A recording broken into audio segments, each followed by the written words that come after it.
You're watching San Diego's #1 source for news. This is Local 8 News at 6.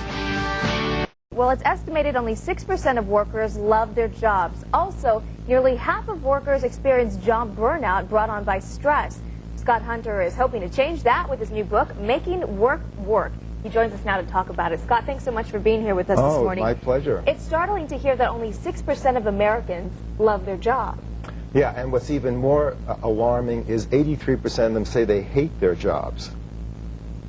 Could you believe that? Why is that? Well, I've actually been thinking about it. There's a lot of reasons why, but probably the most significant reason is that people thrive on relationships. Inside the workplace? Well, people thrive on relationships. I mean, that's what makes life wonderful for us. And relationships at work can be really toxic. You know, for example, if you and I work together, sooner or later you'd have expectations of me, I'd have expectations of you.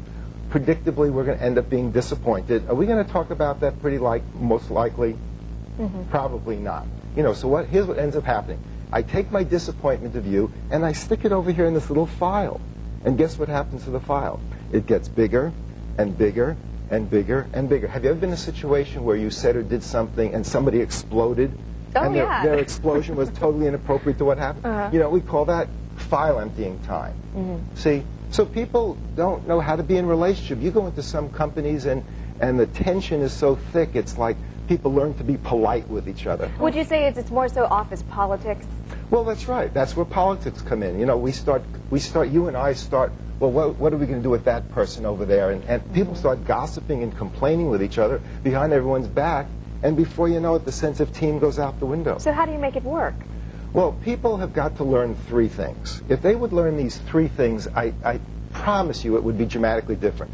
Number 1, you have to learn to talk to the person who you have an upset with, to them. Okay. You have to talk directly, not to somebody else. You have to talk to them. Number 2, you have to learn to speak appropriately.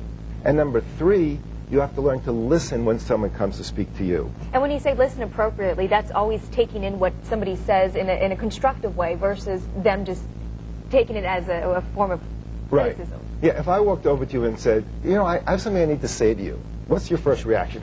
Somebody gets defensive. Yeah, exactly. So what we teach people is, no, you've got to get beyond that. You've got to be able to say, oh, good.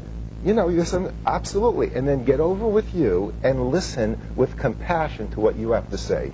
Well, Scott, something to think about as folks head out to the door to work this Absolutely. morning. Start to think about what's going on in their job and go talk about it. Well, thanks so much for coming in. We it's my appreciate pleasure. that. And Scott will be signing copies of his book today at noon at the Borders downtown. It's located at 668 6th Avenue.